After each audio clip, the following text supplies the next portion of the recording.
Middle east एक बार फिर जंग के लपटों में घिरता दिख रहा है।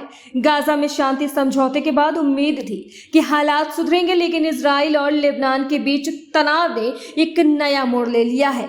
गुरुवार को इजरायली सेना ने लेबनान के कई इलाकों पर जोरदार हवाई हमले किए, जिन्हें युद्ध विराम का खुला उल्लंघन माना जा रहा है।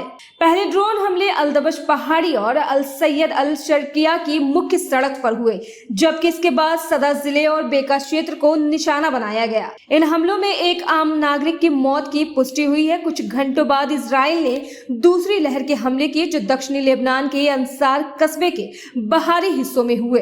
रिपोर्ट्स के मुताबिक इन हमलों में एक सीमेंट फैक्ट्री, डामर प्लांट और कई ईंधन टैंक पूरी तरह तबाह हो गए।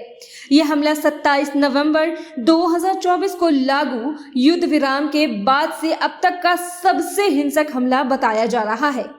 बीते कुछ महीनों में इजराइल और लेबनान के बीच सीमा पर झड़पें बढ़ती जा रही थी, लेकिन अब इन हमलों ने पूरे क्षेत्र में तनाव को और गहरा कर दिया है। हिजबुल्लाह की और पलटवार की आशंका तेज हो गई है। संगठन के चीफ हसन नसरुल्लाह की मौत के बाद से हिजबुल्लाह बदले की आग में जल रहा है और अब इजराइल की नई कार्रवाई ने उस गुस्से को और भड़का दिया है। दोनों पक्षों के बीच ये टकराव किसी भी वक्त बड़े संघर्ष का रूप ले सकता है।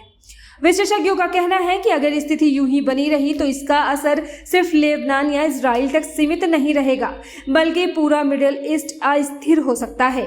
अमेरिका, संयुक्त राष्ट्र ने इस तनाव पर चिंता जताई है और दोनों पक्षों के से संयम बरतने की अपील की है। लेकिन हकीकत यह है कि मिडिल ईस्ट में शांति अब भी एक दूर का सपना सा लगता है। हर बार जब उम्मीद की एक किरण दिखती है तो बदले में नफरत की आग उसे राख में बदल देती है। सवाल फिर वही उठता है, क्या ये धरती कभी चैन देख पाएगी या हमेशा जंग और इंतकाम की लपटों में सुलगती रहेगी?